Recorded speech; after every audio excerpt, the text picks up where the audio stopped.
My intent here tonight is to go over the Veterinary Feed Directive, and I do hope it is a conversation type deal. We've mentioned it in a meeting of many of you probably before, but I'm finding as I do these Veterinary Feed Directive meetings for the second and in some cases the third time in some locations that we still have people with lots of questions and still run into some that swear they've never heard of it. And one of my goals in doing these meetings over the last 2.5 years has been to try and minimize the chance that come January 1 when the law goes into effect that somebody walks into the store here in Sedalia and is asked to have a Veterinary Feed Directive to buy a product they've been buying without such a roadblock over the years and wonder why that is. So the goal tonight is to go through the basics of it. I'd ask first, did everybody pick up a handout as you came in? If not, Butch or Chad, we may need to run some around because this is a pretty good piece of reference material. And this is what I'm going to go from tonight. I just want to go through the basics of the Veterinary Feed Directive law. If you didn't get one of these handouts, raise your hand and Chad will bring them around to you. We got plenty. And if you need more, I've got some in the box too then, Butch. Okay. But the goal is to address the basics of the law, kind of how it's lined out. I don't know that we need to hash where it came from because I'm not sure I could explain that. It's just the fact of the matter is we're going to have to deal with it come the first year. But I want to go through the basics of it and answer any questions that I can that you might have tonight. And I hope you'll ask them as we go along. You don't have to save them till the end. But I'll try and make fairly steady work of it so we don't keep you till it's way past anybody's bedtime. But I will tell you that as I finish my remarks tonight, I'll stay as long as anybody might have questions afterwards. But I would encourage you, if you have questions, to ask them while we're among the group tonight. Turn it into a conversation, because by and large, I would assure you that if you have a particular question, somebody else in this room has got that same question. It's a chance to try and cover those things and learn from each other. So I'll start with that first page as they got it handed out and just try and talk down through it. And then if we don't have too many questions afterwards, I've got a tablet full of what I call commonly asked questions or frequently asked questions from I don't know how many of these meetings I've done in the last 2.5 years, and we got a bunch more to do before the end of the year. But I've got some I can share with you if you don't come up with them out of your own mind. But bottom line, we are dealing with a law that was passed in December of 2013, and when they did that, they started a stopwatch, which gave us 3 years to try and sort through some of the details and be ready for implementation January 1, 2017. So this law goes into effect in 2 months. January 1, it will take effect. And what this law affects is 21 quote-unquote medically important antibiotics. And if you look at the top of the list, it's a short list. It doesn't say 21. There's only 9 on that list. And I would tell you that those 9 are the ones that will primarily be affecting those of us in production agriculture. The other list of 20, the rest of the list of 21, the other 12 of them, some of them don't even have a feed application part of them. But this applies to the feed and water forms of those 21 medically important antibiotics. When the first question comes up, well, what's medically important? Whoever put this together determined a list of these 21 medically important antibiotics and listed them as being medically important for either current use or potential use in humans. And it applies to that list of 21. Again, some of them on the list of 21 I don't think have ever been used in humans, and there's a couple of them I've never seen an animal approval used for. But bottom line is we have that list of 21 medically important antibiotics. And it does not include all of the antimicrobials that are listed as potential use in the feed. And I can tell you that the Bible we use, you call it the Bible. Since you said we were going to have a sermon tonight, we'll call this the Bible. But the Feed Additive Compendium is basically the feed mixing regulations and what is allowed by law in terms of feed additive medications of any type. And I can tell you there are 45 feed additive medications that are in this particular document, only 8 or 9 of which are actually on this list of medically important ones. So the first thing I want to tell you is that this law does not apply to certain antimicrobials, such as your ionophores, Rumensin or Bovatec, unless you use them in an approved combination with one of these medically important ones. And one example I could give you of that is Bovatec has an approval, a combination approval for use with chlorotetracycline. So if you're using a feed that has Bovatec and chlorotetracycline together, this law will come into play because the chlorotetracycline is on the list, as you'll see. And bottom line, that's probably the antibiotic that's going to affect us all the most. But it does not apply to ionophores. It does not apply to feed additive dewormers such as Safeguard or Banminth. It does not apply to several of the lists. I've got the coccidiostats. That's what was trying to come to mind. Your decox, your amprolium, or chorid products are not affected by this law. And again, it does not apply to anything except feed and water medication forms of these antibiotics that are on the list. So this law has no effect on the current over-the-counter available injectable antibiotics like your LA200, penicillin. That's one of the first questions I get, because the misunderstanding is out there that since penicillin and tetracycline are on the list of medically important antibiotics, they think it affects all forms of it. It's only the feed and water medications that this law particularly applies to. Now, the follow-up question to that has been a lot of times, well, does that mean they're going after the injectables next? I don't know. I firmly believe there's a target painted on them, but will they go after them hard? I don't know. But they're definitely after the feed and water medications because that's used in a broader percentage or broader number of livestock that's out in production. And that reminds me too, I know this is primarily a beef meeting tonight. That's kind of the invite, but I want to tell you it goes beyond the beef species. This list of 21 medically important antimicrobials has approvals for use in some of those products have approval for use in a lot of different species. It's going to affect beef and dairy cattle. It will definitely affect swine. It'll affect sheep and goats. It's going to affect even pheasant. It's going to affect quail. It's going to affect the aquaculture industry. Those who are farm raising catfish or raising salmon in confinement, there are drugs on this list of medically important ones that are used to medicate those aquaculture feeds or fish feeds. It's going to affect anybody in here got beehives where you're producing honey. It's going to affect beekeepers because one of the uses of tetracycline is for control of foul brood in beehives. And so they will be affected by this law because it's going to affect both the feed and water medication form. But it goes beyond, it goes through any species that has a label claim for use of one of these antibiotics is going to be affected by this law. So it goes much beyond the particular segment that you may be involved with in terms of beef. But the law says they wanted to accomplish two things. Number one, they wanted for all of the 26 manufacturers of these various 21 products, and there are about 26, 27 different companies that produce this broad range of medically important antibiotics. They wanted to, number one, remove any production claims off of the claimed uses for any of these products. Now, what's a production claim? That means if you get to looking at basically the lowest level use on some of these antibiotics, the only claim they make is for the improvement in feed efficiency and improvement in average daily gain. Those claims will be gone. In fact, those label changes are already being made, but those claims will be gone when this law goes into effect. Those products will no longer have those production claims or performance claims. To me, that's not any great big loss.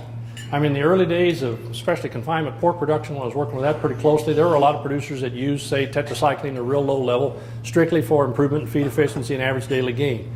They don't use it that way anymore. They use it for one of the claims that we will be left with on all these products, and that's for the prevention, the control, or the treatment of certain diseases that they're approved for. So we'll be left with those avenues of use. So number one, they're going to remove the production claims.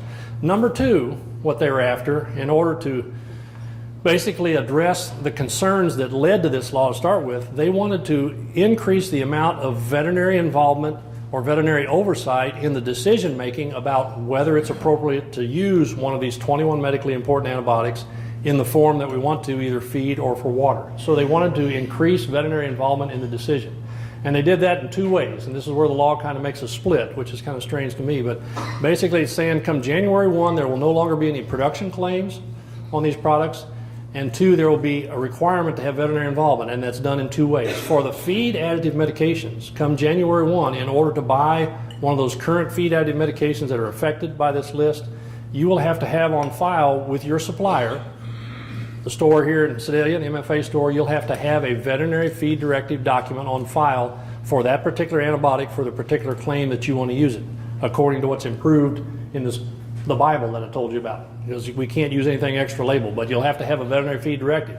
That's for the feed additive forms of the drugs. Come January 1, the water medications, such as your water-soluble tetracycline or your water-soluble sulfas that are affected on this list, or water-soluble neomycin, Linco, those products are going prescription only, which means they'll only be available from your veterinarian, or if your veterinarian writes a prescription for you, you can buy it from a particular supplier who will accept that prescription and fill the order for you. So that's kind of a different twist on it. I would have hoped, and then my initial response to the FDA was, why did they take the water medication script but take the feed additives down the veterinary feed directive path? Don't have an explanation for it, but I was told that train had already left the station. There was no turning around. It was going to stay that way. But to me, both of those products, either feed or water, are used for group treatment of livestock and either prevention, treatment, or control of disease why would one become prescription and one be veterinary feed directive? I don't know, don't have an explanation, but that's the direction they took. But that leads me to one little piece of, I've been accused of getting on a soapbox on it. If I do get up on it for very long, Butch, just pull me off of it. But the point I want to make is that the veterinary feed directive is a document, and we'll talk about it in a minute, but it is not a prescription. And I want to emphasize that point because as I've been in discussion with producers and with veterinarians who I've done the meetings with, and also our dealer employees, that a lot of times, and rather than talking about the veterinary feed directive, which is a mouthful, or call it the VFD, the typical three-letter acronym that the government puts on a lot of stuff, some of them are called, well, it's a feed script. Well, it is a written document that authorizes the use of a particular medicated feed, but it's not technically a prescription. And the reason I want to emphasize that point is that I would hate for us to be calling it a feed script amongst ourselves and have those words come back to haunt us. Because believe me, the same individuals, the same entities that were instrumental in creating the pressures that led to this law, and this is my personal opinion, I feel will jump on the chance to say, well, the industry is calling it a feed script, why don't we make all these feed medications prescription? And the reason we don't want to is because any medication that carries the label prescription on it automatically comes under the supervision and the laws of the Board of Pharmacy in the state where those products are sold. And the Board of Pharmacy is going to have the same look at particular water medications, or they would have the same look at any prescription item just like they would do for any prescription items that you get from your local Rexall or CVS pharmacy or your local pharmacist. And the last thing we need is that type of regulatory activity in the livestock medication programs that we have out there for prevention, treatment, control disease. I would hate for it to get that restrictive, because if it got that restrictive, then you couldn't even have products in inventory. You'd have to wait till animals got sick and then get your prescription and get it filled. How far behind do you think you get in trying to keep animals healthy? Because in spite of what we do management-wise, there are going to be some needs for medications to prevent, treat, or control disease. So, enough said. Let's call it a VFD or a feed directive or the feed document, whatever you want to call it, but don't call it a feed script. Telephone. All right. I'm off the soapbox now. Fair enough? All right. But I wanted to make that point, just so we don't inadvertently create more ammunition for further regulation to come our way. My hope is that, and it may be somewhat pie in the sky or Pollyanna, is that we as an industry can respond well enough to the intricacies of this particular law that maybe we can slow down and or prevent further restrictive medications coming our way. Whether that'll happen or not, I don't know, but that's part of the reason we're doing the information meetings, to help get a good enough understanding that we can move forward with it. So, what are the details of a veterinary feed directive? Bottom line, that's the second page. That's an example of a veterinary feed directive document. You can take a look through that and see. That's the document that will be required for you to buy feed additive medications after the first of the year.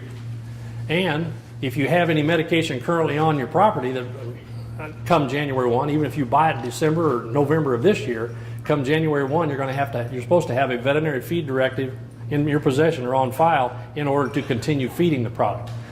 One of the questions I get, well, who's going to know I've got it? That's one of the questions that will come up. Well, the inspectors who are going to be looking at this process, and it will be the same inspectors that do the feed inspection that normally come by our MFA locations now. This is going to be added to their plate of things to do.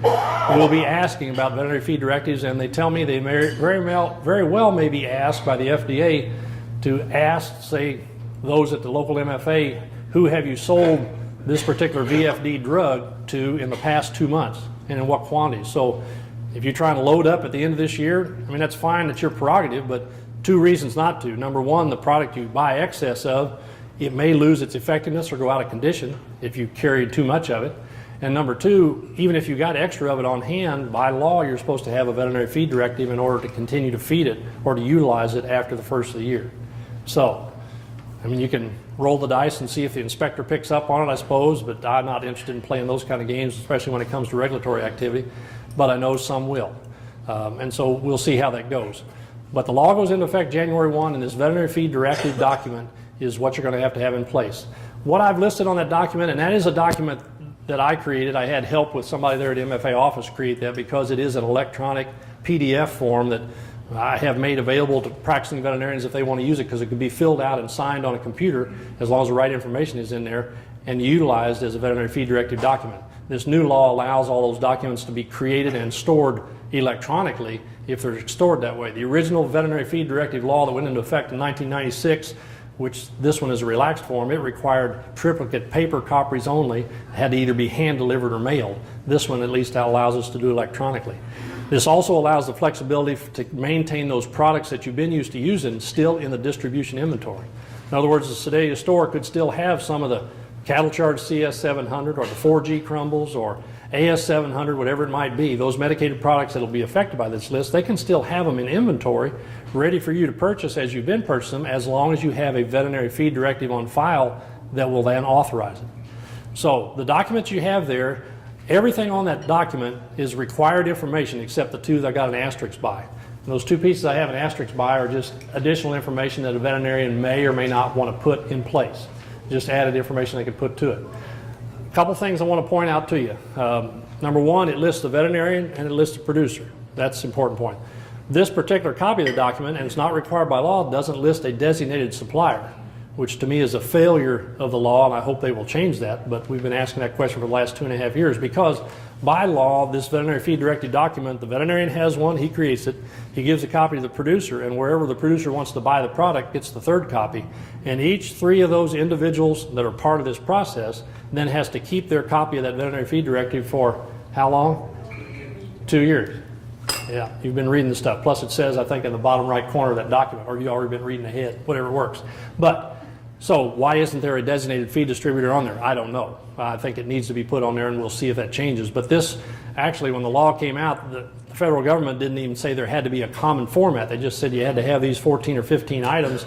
And by the way they worded it originally came out, a veterinarian could have listed all appropriate 14 or 15 items and signed it, done it in any order on the back of a feed sack, and it would have been a legal document, which just blew my mind. That's why we went through the process of creating this document. It at least followed the format of the original VFD back in '96, and it made it a better educational and training tool through our system. And lo and behold, about 4 or 5 months ago, the FDA did come out and say, well, I guess there ought to be a common format, and it does kind of match this and the previous feed directive. So this is the document we'll have to have. The other points I want to make, it has a date of issuance, which means the date that this document starts as being good for, and it has a date of expiration that the veterinarian fills in. That expiration date, the time between the date of issuance and date of expiration, can be any period of time that the veterinarian sees fit, but not more than 6 months. On the meetings I've done with veterinarians, most of them we talk about agree that for products such as the use of CTC in the mineral for control of anaplasmosis, which will require a veterinary feed directive, it makes sense just to make it as long as you can, or for a period of 6 months. If you're a cow-calf producer, I would bet pretty good money that most everybody, if not all of you, are feeding CTC in the mineral for control of anaplasm, as endemic as it is in this state. So you're going to have a veterinary feed directive to purchase it, and you probably feed it longer than a 6-month period of time, which means that to cover the full 12 months and the full vector season that you're going to be needing the product, you're probably going to have 2 veterinary feed directives to cover the full 12-month period. But that shouldn't be any great big deal, because if you have a conversation with your veterinarian leading up to this, you can have the veterinary feed directive documents already created and ready to put on file and not wait for the time that you actually need to go buy the product. But bottom line is that date of issuance and date of expiration can be as long as 6 months. The other thing I want to point out on there is that when it lists the number of animals, what's it say? It says approximate number of animals, and that's a key word. One of the common questions I get, most frequently asked questions, is that they've understood that you're going to only be limited to a specific and a very set amount of product you're going to be allowed to buy on the veterinary feed directive. And that's not totally true, and that's all driven by the word approximate. Without kind of getting too far back in history, the original VFD law that covers 3 Category 2 drugs, Pulmotil, Nuflor, and Avilamycin, which don't apply on this list, those had to have a specific number of animals of a specific weight with a specific grams per ton and a specific tons of feed allowed to feed to that specific number of animals. And you ran out of options when you either hit the number of tons you were allowed to buy or the VFD expired. That's not the case with this one. When you hit the expiration date, you'll have to have another VFD, but by having approximate in the list, it allows some leeway. Which means as you got buying the product from whoever your supplier is, there'll be some discussion of what's an appropriate amount, and all of us have done that in the past anyway. We're not interested in buying more medication than what we need. That just adds to the cost. So there'll be the conversations with this approximate number of animals about how much you're going to need, but you're not going to be held to a specific amount and have a line in the sand drawn and said you can't buy any more after you attain this amount. That's one of the common questions. So approximate is a very important word. You get down to the bottom, the last comment or two I want to make, there are 3 circles down at the bottom. The veterinarian's going to have to has to select one of those. And those 3 circles say that whatever feed additive antibiotic that's on this veterinary feed directive either can be fed with any approved combination, cannot be fed with any approved combination, or can be fed with a specific approved combination. And the veterinarian has to check one of those 3. In the conversations I have with my practicing veterinary colleagues who will be the ones writing these documents, for the most part, it's in the producer's best interest, and the veterinarians also, to just check that box may be used with any approved combination. Because if there is an approved combination such as CTC with Bovatec, you might like to have that option if you're buying the CTC for the same claim that's on that CTC Bovatec combination. But if a veterinarian checks that box, cannot be fed with any approved combination, you're limited to only the CTC product. And I can tell you, as my veterinary colleagues struggle with this because they haven't dealt with the feed additive medication side of things. I didn't deal with it that much when I was in practice either, other than knowing it was available and was another tool to try and treat disease on the farm. I didn't know all the ins and outs of the regulations on feed. So it's really, in order to prevent the document from being overly restrictive to their customers that can validly support the need for a veterinary feed directive, it's best to check that box can be used with any approved combination. So I'm encouraging my colleagues to do that. The other thing on there, down at the bottom, it has to have a veterinarian signature, which leads to the 3 things that I think we need to be working on, which is back at the bottom of that first page. Now I'll finish up with comments and see what the questions are. But number 1 on the list, you need to establish, if you don't already have one, establish a relationship with a veterinarian.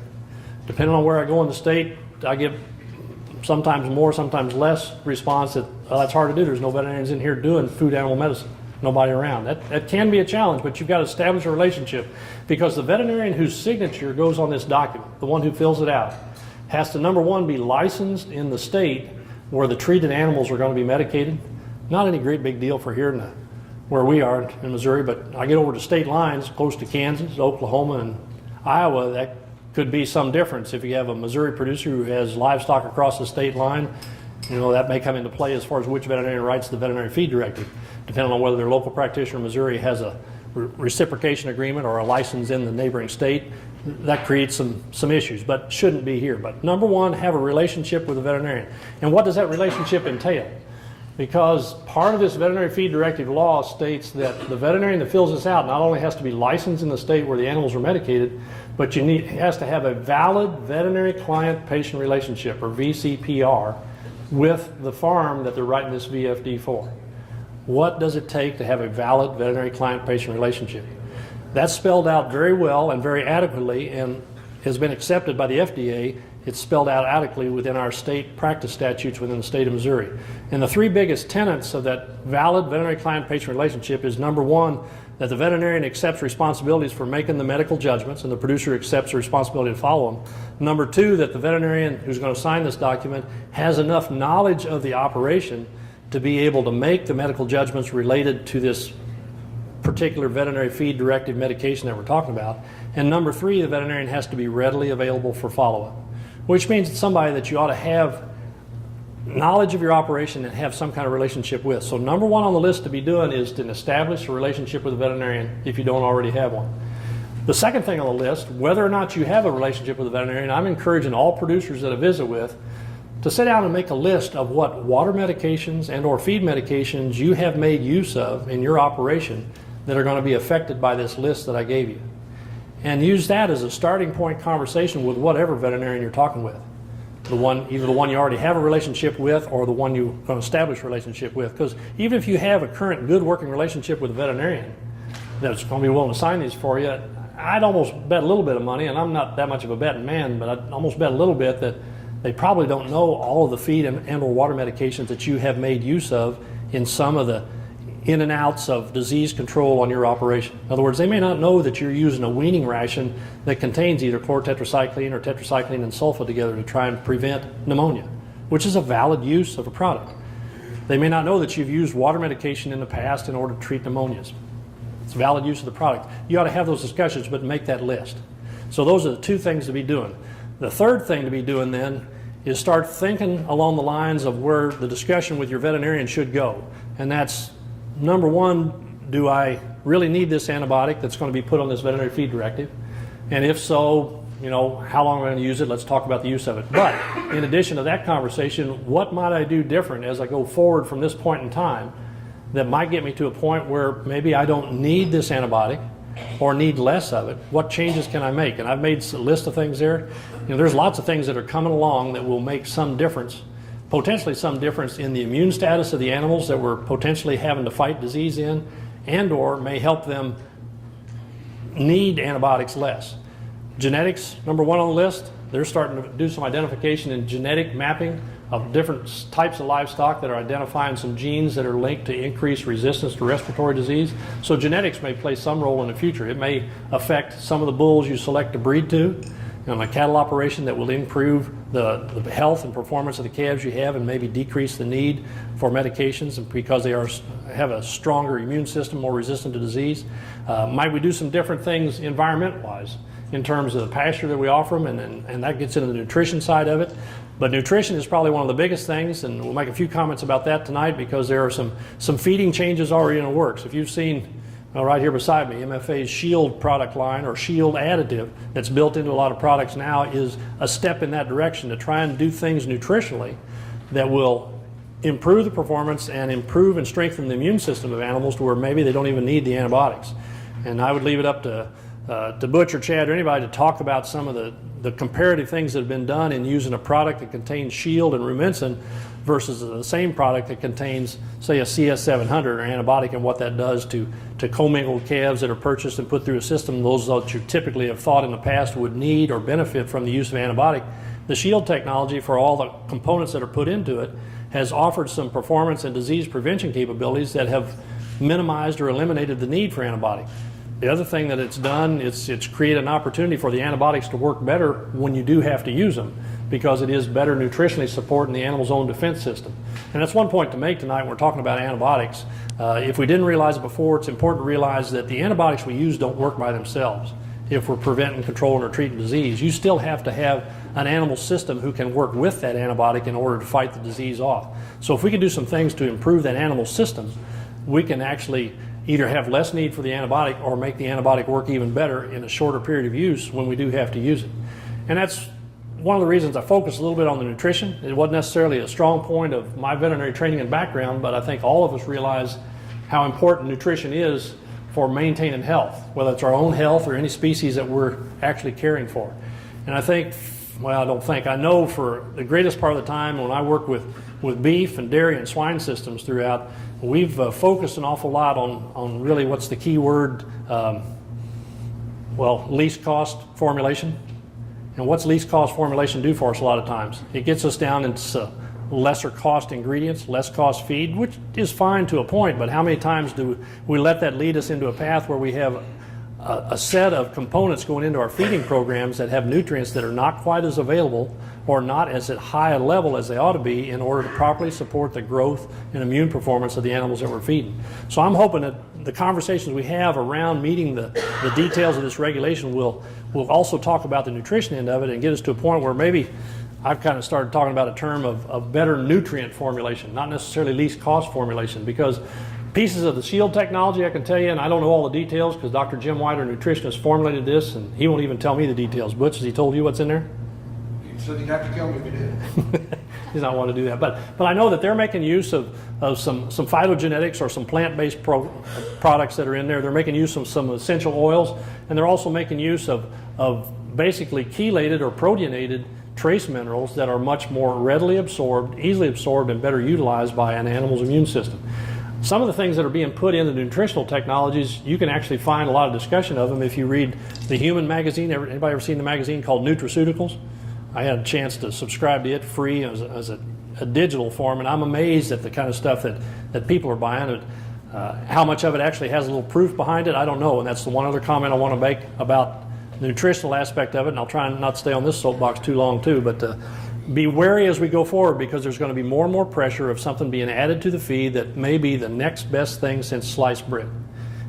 Some of it's going to come out and take me back to the days that my grandmother described to me of the snake oil salesman that came to the city square that had the best tonic or elixir that would cure all your ails. Some of you in here may remember some of those stories. And so what I would encourage you to do, there's going to be some good things that are added to feeds that may minimize the need for antibiotics. They won't eliminate ever having to use it, but I'm asking you to exercise it. And I'll use the term that I borrowed from C. Bryce Ratchford years ago. He was a chancellor at the University of Missouri, but he said he recommends when somebody's presenting something to you that you wonder about, he said exercise, he called it constructive skepticism.